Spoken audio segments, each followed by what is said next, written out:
விசேட செய்தி ஒன்றோடு உங்களை இணைத்துக் கொள்கின்றோம். ஹவுதிகளினுடைய ராணுவ பேச்சாளர் யஹ்யா சாரிஹ் விடுத்துள்ள காணொலி அறிவிப்பில் ஒரு மிக முக்கியமான விடயம் தெரிவிக்கப்பட்டுள்ளது.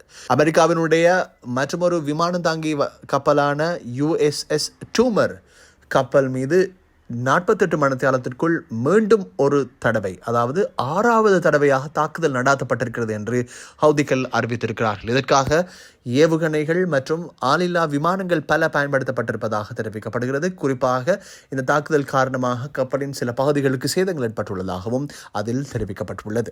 அந்த தகவலிற்கு அமைய USS டூமர் என்று சொல்லக்கூடிய இந்த விமானம் தாங்கி கப்பல் ஏற்கனவே ஒரு முறை நாங்கள் பிரிதொரு காணொலி உங்களுக்கு வெளியிட்டிருந்தோம். பல தாக்குதலுக்கு உட்படுத்தப்பட்டிருந்தது என்பது மிக முக்கியமானது. இந்த நிலையில்தான் அமெரிக்காவினுடைய மத்திய கட்டுப்பாட்டு தளம் இந்த தாக்குதல் சம்பவம் தொடர்பில் எவ்விதமான உறுதிப்படுத்தல்களையும் இதுவரை வெளியிடவில்லை. அமெரிக்காவினுடைய குறித்த பகுதிகள், அதாவது ஏமனினுடைய சில பகுதிகளை இலக்கு வைத்து நேற்றிரவும் தேடுதல் நடவடிக்கைகள் இடம்பெற்றதாக தெரிவிக்கப்படுகிறது. அதற்கு பதிலடி கொடுக்கும் வகையில் தான் தாங்கள் இந்த தாக்குதலை நடாத்தியிருப்பதாக ஹவுதிகள் அறிவித்திருக்கிறார்கள். இந்த தாக்குதல்கள் தொடரும் என்று அவர்கள் அறிவித்திருக்கிறார்கள் என்ற போதிலும் கூட அமெரிக்க ஜனாதிபதி டொனால்டு டிரம்பினுடைய எச்சரிக்கையை தாங்கள் பொருட்படுத்தவில்லை என்பது இங்கு தெரிகிறது. அத்தோடு ஹவுதிகளினுடைய ராணுவ பேச்சாளர் தெரிவித்திருக்கிறார், இன்னும் சில கப்பல்களும், அதாவது அமெரிக்காவினுடைய இந்த USS டூமர் என்று சொல்லக்கூடிய இந்த கப்பல் மீதான தாக்குதலை தொடர்ந்து இன்னும் சில கப்பல்களுக்கும் சேதங்கள் ஏற்பட்டிருப்பதாக தெரிவிக்கப்படுகிறது. ஆனால் அவற்றினுடைய சேத விவரங்கள் பற்றி இதுவரை அறிவிக்கப்படவில்லை.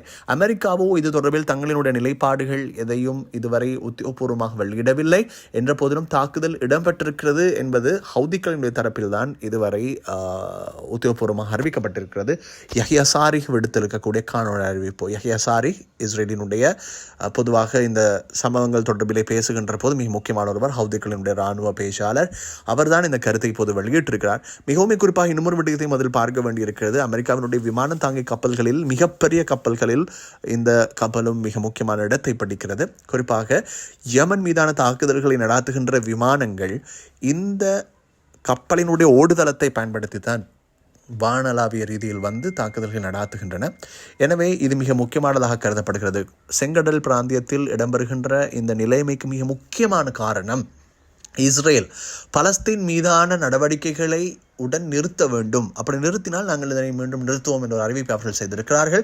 அதே போலத்தான் இன்னும் ஒரு விடயத்தையும் அவர்கள் தெரிவித்திருக்கிறார்கள். பலஸ்தீனத்திற்கு உதவுகின்ற எங்களினுடைய நடவடிக்கைகளை தடுத்து நிறுத்தும் பொருட்டுத்தான் அமெரிக்கா வான் தாக்குதல்களை நடாத்துகிறது. எனவே அதற்கு எங்களால் பதில் கொடுக்காமல் இருக்க முடியாது.